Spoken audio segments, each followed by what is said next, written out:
નમસ્કાર વિદ્યાર્થી મિત્રો, ગુજરાત ડિજિટલ ક્લાસમાં આપ સર્વ વિદ્યાર્થી મિત્રોનું હાર્દિક સ્વાગત કરીએ છીએ. અને આજે હાઈકોર્ટ પટાવાળા વર્ગ 4ની આપણે મોડલ પેપર લઈને આવી ચૂક્યા છે. અને આજે વિદ્યાર્થી મિત્રો આપણે મોડલ પેપર નંબર 6ની વાત કરવાના છે. તો ખૂબ જ મહત્વના સવાલો છે, તો પ્લીઝ એને ધ્યાન આપજો. પ્રશ્ન નંબર 1 છે, નીચેનામાંથી કઈ પત્રિકા મેડમ કામા દ્વારા પ્રકાશિત કરવામાં આવી હતી? તો વંદે માતરમ જે છે એ મેડમ ભીખાજી કામા દ્વારા કરવામાં આવી હતી. ભારતમાં મની ઓર્ડરની સેવાની શરૂઆત ક્યારથી થઈ હતી? તો મની ઓર્ડરની સેવાની શરૂઆત 1880માં થઈ હતી. પ્રશ્ન નંબર 3 છે, ટાઈમ્સ ઓફ ઇન્ડિયા પ્રથમ વખત બહાર પડ્યું ત્યારે કઈ ભાષામાં પ્રકાશિત થયું હતું?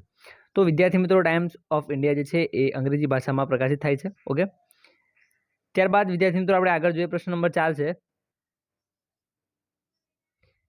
મિરાતુલ અખબારના સંસ્થાપક નીચેનામાંથી કોણ છે? તો રાજારામ મોહન રાય જે છે એ મિરાતુલ અખબારના સંસ્થાપક છે.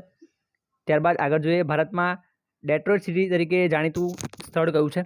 તો ડેટ્રોઇટ સિટી તરીકે જાણીતું સ્થળ જેનું નામ છે પીથમપુર. ખૂબ જ મહત્વનો સવાલ છે વિદ્યાર્થી મિત્રો, યાદ રાખજો. ત્યારબાદ આગળ જોઈએ, નીચેનામાંથી કયા બે શહેરો જુડવા શહેર તરીકે ઓળખવામાં આવે છે? તો હૈદરાબાદ અને સિકંદરાબાદને જુડવા શહેર તરીકે ઓળખવામાં આવે છે. 7 ટેકરીઓના શહેર તરીકે કયું શહેર તરીકે ઓળખવામાં આવે છે? તો વિદ્યાર્થી મિત્રો, મુંબઈ જે છે એ 7 શહેર તરીકે 7 ટેકરીઓના શહેર તરીકે ઓળખવામાં આવે છે.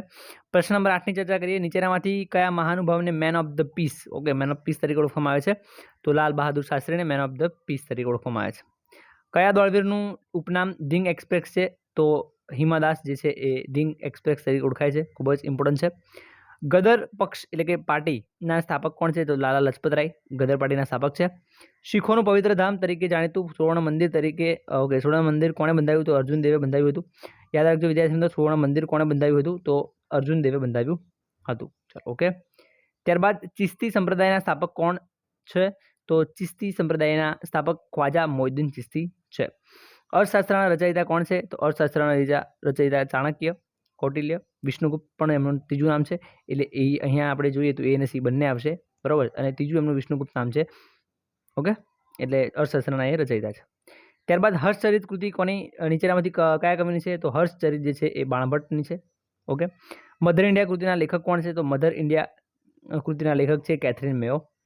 ભારતનું બંધારણ લોકોની ઈચ્છાને અનુરૂપ હોવું જોઈએ આ વિધાન કોનું છે? તો મહાત્મા ગાંધીજીનું છે. ખૂબ જ ઇમ્પોર્ટન્ટ સવાલ છે. ત્યારબાદ 17મો સવાલ જોઈએ, જે ધર્મ વિધવાના આંસુ લૂછી ન શકે તે ધર્મ નથી. ઉપરોક્ત વિધાન કોનું છે? તો સ્વામી વિવેકાનંદનું છે. બરોબર. જે ધર્મ હોય અને એ ધર્મ વિધવાના આંસુ ના લૂછી શકે આવું કહેનાર આપણા સ્વામી વિવેકાનંદ હતા. યાદ રાખજો. ત્યારબાદ 18મું છે, શિક્ષણ એ સિંહણનું દૂધ છે. બરોબર. પીસે તો ત્રાળ તો નાખશે જ. આ વિધાન કોનું છે? તો એ બાબા સાહેબ આંબેડકરનું છે. વિદ્યાર્થી મિત્રો, ખૂબ જ ઇમ્પોર્ટન્ટ છે. બાબા સાહેબ આંબેડકરનો જન્મ 14 એપ્રિલ 1891ના રોજ થયો હતો. યાદ રાખજો, ખૂબ જ ઇમ્પોર્ટન્ટ છે. ચાલો, ઓકે. ત્યારબાદ 19મો સવાલ જોઈએ, તિરુવનંતપુરમ એ કેરળની રાજધાની છે. તો કેરળની હાઈકોર્ટ ક્યાં આવેલી છે? તો કેરળ હાઈકોર્ટ કોચીમાં આવેલી છે. કેરળની હાઈકોર્ટ કોચીમાં આવેલી છે. યાદ રાખજો. અને કેરળની રાજધાની તિરુવનંતપુરમ છે. હાઈકોર્ટ એટલા માટે યાદ રાખવાની છે કેમ કે હાઈકોર્ટ પટાવાળાની જ એક્ઝામ છે વિદ્યાર્થી મિત્રો. તો આપણને એટલું તો એટલીસ્ટ ખબર હોવી જોઈએ આપણા રાજ્યોના એના જે રાજધાની આવેલી છે અને રાજધાની અને પ્લસ કે એની હાઈકોર્ટ ક્યાં આવેલી છે એ ખાસ અગત્યનું છે, એટલે એ ધ્યાન આપજો. ત્યારબાદ નીચેનામાંથી કયું જોડકું સાચું નથી અથવા કયું નીચેનામાંથી યોગ્ય જોડકું કયું નથી? ઓકે, ચલો. તો વૈજનાથ જે છે, વૈજનાથ મહાદેવ એ મહારાષ્ટ્રમાં આવેલું છે, એકદમ સાચું છે. સોમનાથ મંદિર જે છે એ આપણું ગુજરાતમાં આવેલું છે. મલ્લિકાર્જુન આંધ્રપ્રદેશમાં આવેલું છે. રામેશ્વર જે કેરળમાં આવેલું છે, ખોટું છે. અહીંયા તમિલનાડુમાં રામેશ્વર આવશે. બરોબર. વિદ્યાર્થી મિત્રો, આ શું છે? તો આપણા જે 12 જ્યોતિર્લિંગ છે એના અહીંયા નામ આપવામાં આવેલા છે. ઓકે, એમાંથી કોઈક સિલેક્ટ કરવામાં આવેલા છે. ત્યારબાદ વિદ્યાર્થી મિત્રો આગળ જોઈએ, બંગદર્શક પત્રિકાના સ્થાપક કોણ છે? તો બંગદર્શક પત્રિકાના સ્થાપક છે બંકિમચંદ્ર ચેટર્જી. ખૂબ જ ઇમ્પોર્ટન્ટ છે. સત્યપ્રકાશ સામાયિક કોણે અને કઈ ભાષામાં શરૂ કર્યું છે? તો સત્યપ્રકાશ જે છે એ કરશનદાસ મૂળજી, ગુજરાતી. બરાબર છે. કઈ ભાષામાં? ગુજરાતી ભાષામાં. અને સત્યપ્રકાશ સામાયિક જે છે કરશનદાસ મૂળજી દ્વારા શરૂ કરવામાં આવ્યું હતું. ખૂબ જ ઇમ્પોર્ટન્ટ સવાલ છે. ત્યારબાદ 23મો સવાલ છે, ભારતનું ગેટવે તરીકે કયું સિટી ઓળખાય છે? વિદ્યાર્થી મિત્રો, તો ભારતનું ગેટવે તરીકે મુંબઈ ઓળખાય છે. ઇમ્પોર્ટન્ટ સવાલ છે. 24મો સવાલ જોઈએ, શારદા સદન સંસ્થાના સ્થાપક નીચેનામાંથી કોણ છે? તો શારદા સદન રમાબાઈ. ઓકે, ઇમ્પોર્ટન્ટ સવાલ. ત્યારબાદ આગળ જોઈએ, ભારતના ક્રાંતિકારી પ્રવૃત્તિઓમાં શરૂઆત કરનાર વીર પુરુષ કોણ હતા? તો વાસુદેવ બળવંતરાય ફડકે. બરોબર છે. ખૂબ જ ઇમ્પોર્ટન્ટ છે, જેમણે ક્રાંતિની શરૂઆત કરી હતી. ઓકે. ત્યારબાદ વિદ્યાર્થી મિત્રો, ભારતમાં સૌપ્રથમ મહિલા સ્નાતક કોણ છે? તો ભારતની વાત છે તો ભારતની અંદર કોણ આવશે? કાદમ્બિની ગાંગુલી. બરોબર.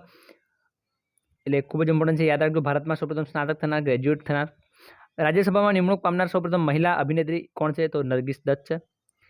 સમગ્ર ભારતમાં સૌથી મોટી મસ્જિદ ક્યાં આવેલી છે? દિલ્હી ખાતે આવેલી છે જામા મસ્જિદ.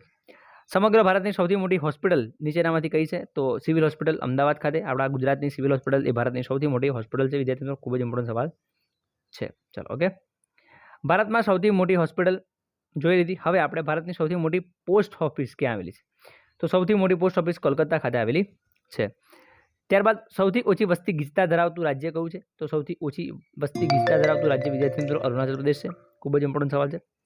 ઓકે, પરંતુ સૌથી વધુ વસ્તી ગીચતા ધરાવતું બિહાર આવશે. રાજ્ય પૂછે તો બિહાર આવશે. ચલો ઓકે. ત્યારબાદ સૌથી વધુ જંગલો ધરાવતું રાજ્ય નીચેનામાંથી કયું છે? તો મધ્યપ્રદેશ સૌથી વધારે જંગલો જોવા મળે છે. ભારતનું સૌથી ઊંચું શિખર કયું છે? તો K2 બરાબર. માઉન્ટ એવરેસ્ટ વિશ્વનું છે ભારતનું K2. ભારતમાં સૌથી વધારે ઊંચાઈ પર આવેલ એરપોર્ટ ક્યાં આવેલું છે? તો લેહ પર આવેલું છે સૌથી ઊંચું એરપોર્ટ. ભારતનો સૌથી લાંબો બંધ નીચેનામાંથી કઈ નદી પર બાંધવામાં આવેલો છે? તો મહાનદી પર. વિદ્યાર્થી મિત્રો ખૂબ જ ઇમ્પોર્ટન્ટ સવાલ છે. ત્યારબાદ નીચેનામાંથી કયું જોડકું સાચું નથી? જોઈ લો. કિસાન ઘાટ ચૌધરી ચરણસિંહની સમાધિ આવેલી છે દિલ્હી ખાતે. યાદ રાખજો, ચૌધરી ચરણસિંહ જે છે બરાબર, એ ચૌધરી ચરણસિંહની જે સમાધિ તો એ કિસાન ઘાટ તરીકે ઓળખાય છે અને જે દિલ્હી ખાતે આવેલી છે. ઓકે. ત્યારબાદ અભય ઘાટ જે છે એ મોરારજી દેસાઈની સમાધિ છે અને જે ગુજરાતમાં આવેલી છે. ત્યારબાદ નર્મદા ઘાટ જે બરાબર ચીમનભાઈ પટેલ અને જે ગાંધીનગરમાં આવેલી છે. અને રાજઘાટ જે છે રાજઘાટ મહાત્મા ગાંધી અને ગુજરાત જવાબ આપેલો વિદ્યાર્થી મિત્રો. તો મહાત્મા ગાંધીની જે સમાધિ છે એ રાજઘાટ તરીકે ઓળખાય છે, પરંતુ જે ગુજરાતમાં નથી આવેલી, એ આવેલી છે ક્યાં? દિલ્હીમાં આવેલી છે. એટલે ઇમ્પોર્ટન્ટ છે, યાદ રાખજો. ચલો ઓકે. ચિલ્કા સરોવર ક્યાં આવેલું છે? ચિલ્કા સરોવર તો ઓડિશામાં આવેલું છે. ખૂબ જ ઇમ્પોર્ટન્ટ. ભારતનું પ્રથમ કેરોસીન મુક્ત રાજ્ય નીચેનામાંથી કયું છે? તો કેરોસીન મુક્ત રાજ્ય દિલ્હી છે અને ગુજરાતમાં પૂછે તો ગાંધીનગર આવશે. ઓકે. ભારતમાં સૌપ્રથમ કાપડ મિલ ક્યાં શરૂ થઈ? તો કોલકાતા ખાતે અને ગુજરાતમાં પૂછે તો અમદાવાદ. ભારતમાં પ્રથમ વખત ઇલેક્ટ્રિક રેલવે કયા સ્થળો વચ્ચે થયું હતું? તો ભારતમાં મુંબઈ અને કોલકાતા વચ્ચે શરૂઆત થઈ હતી. ઓકે. ખૂબ જ ઇમ્પોર્ટન્ટ સવાલ છે વિદ્યાર્થી મિત્રો. ભારતમાં સૌપ્રથમ ઇલેક્ટ્રોનિક રેલવે, યાદ રાખજો, ઇલેક્ટ્રોનિક પછી પાછા અમુક મુંબઈ થાણે સાહેબ આવે એવું પછી કોમેન્ટ કરશે, પરંતુ અહીંયા ઇલેક્ટ્રોનિક રેલવેની વાત છે. સૌપ્રથમ રેલવેની વાત નથી, ઇલેક્ટ્રોનિક રેલવેની વાત છે. તો મુંબઈથી કુર્તા આવશે. માત્ર એવો પ્રશ્ન પૂછાશે કે સૌપ્રથમ રેલવેની શરૂઆત ક્યાં થઈ હતી? તો મુંબઈ થાણે આવશે. ચાલો ઓકે. ત્યારબાદ ભારતની પ્રથમ મૂંગી ફિલ્મ કઈ છે? તો રાજા હરિશ્ચંદ્ર મૂંગી ફિલ્મ છે. ભારતના કયા પ્રથમ કૃત્રિમ ઉપગ્રહને ભારતીય યાન દ્વારા પ્રક્ષેપિત કરવામાં આવ્યું હતું? તો ભારતના પ્રથમ કૃત્રિમ ઉપગ્રહ એટલે કે રોહિણી ઉપગ્રહને ભારતીય યાન દ્વારા, આપણા જ યાન દ્વારા પ્રક્ષેપિત કરવામાં આવ્યું હતું. ઇમ્પોર્ટન્ટ સવાલ છે. આર્યભટ્ટ પ્રથમ આવશે ઉપગ્રહ, પરંતુ એ રશિયા દ્વારા છોડવામાં આવ્યો હતો. આપણે આર્યભટ્ટ જે બનાવ્યો કૃત્રિમ ઉપગ્રહ એ આપણે રશિયામાં લઈ ગયા. રશિયામાંથી પછી ત્યાંથી યાન છોડવામાં આવ્યું હતું, પરંતુ રોહિણી ગ્રહ જે છે ઉપગ્રહ જે છે એ આપણા ભારત દ્વારા જ પ્રક્ષેપિત કરવામાં આવ્યો છે. ભારતમાં સૌથી પહેલા સીએનજીનો હોદ્દો કોને શોભાવ્યો? ઓકે. મિસ્ટેક થઈ છે. સીએજીનો હોદ્દો વિદ્યાર્થી મિત્રો સીએજી વી નરહરી રાવ. ઇમ્પોર્ટન્ટ સવાલ છે. હવે સીએજી એટલે અમુક વિદ્યાર્થી મિત્રો સીએજી એટલે સાહેબ શું છે? હવે એ સમજાવો કે છે. તો સીએજી એટલે વિદ્યાર્થી મિત્રો એનો અર્થ થાય છે કેગ. ઓકે. કેગ. એક જ મિનિટ વિદ્યાર્થી મિત્રો જોઈએ છે. CAG CAG. ચાલો ઓકે. કેગ એટલે કંટ્રોલર ઓડિટર એન્ડ જનરલ, બરાબર છે. આ ભારતના એકાઉન્ટન્ટ હોય છે, બરાબર. એ ખૂબ જ ઇમ્પોર્ટન્ટ હોય છે. બધે જ એના નિર્ણયો અને અધિકારો હોય છે એના. ખૂબ જ controller auditor and general V Narahari Rao સૌપ્રથમ. ઓકે. ત્યારબાદ વાત કરીએ પ્રથમ બિન કોંગ્રેસી વડાપ્રધાન બનનાર નીચેનામાંથી કોણ છે? તો બિન કોંગ્રેસી બનનાર મોરારજી દેસાઈ, જેઓ 91 વર્ષે 91ની ઉંમરે વડાપ્રધાન બન્યા હતા. સૌથી મોટી ઉંમરે બનનાર વડાપ્રધાન પણ છે અને એ માત્ર ગુજરાતી હતા. ત્યારબાદ નીચેનામાંથી કયા ભારતીય મહાનુભાવે ભારત રત્ન અને સાથોસાથ નિશાને પાક એવોર્ડ મેળવ્યો છે? તો મોરારજી દેસાઈ. ઓકે. મોરારજી દેસાઈ જે છે આપણા ગુજરાતી વડાપ્રધાન છે. 91 વર્ષની વયે તેઓ બન્યા હતા. ભારત રત્ન એવોર્ડ મેળવ્યો હતો. અને બીજી વાત કરીએ નિશાને પાક જે પાકિસ્તાન દ્વારા આપવામાં આવે છે એ પણ એવોર્ડ એમણે મેળવ્યો હતો. રિઝર્વ બેંકના પ્રથમ ગવર્નર કોણ હતા? બરાબર. RBI આપણી રિઝર્વ બેંક ઓફ ઇન્ડિયા. અને આ પ્રથમ ગવર્નર તરીકે સર ઓસ્માન સ્મિથ યાદ રાખજો. Only Smith Osman Smith. Okay. એટલે યાદ આવી જશે. જ્ઞાનપીઠ એવોર્ડ મેળવનાર પ્રથમ ભારતીય પુરુષ જી શંકર કુરુપ 1965ની અંદર. વિદ્યાર્થી મિત્રો યાદ રાખજો, જ્ઞાનપીઠ એવોર્ડ મેળવનાર પ્રથમ ભારતમાં પૂછે તો જી શંકર કુરુપ, પરંતુ ગુજરાતમાં પૂછશે તો ઉમાશંકર જોશી. ઓકે. નિશ્ચિત માટે લેવામાં આવ્યું, એમને જ્ઞાનપીઠ એવોર્ડ આપવામાં આવ્યો હતો.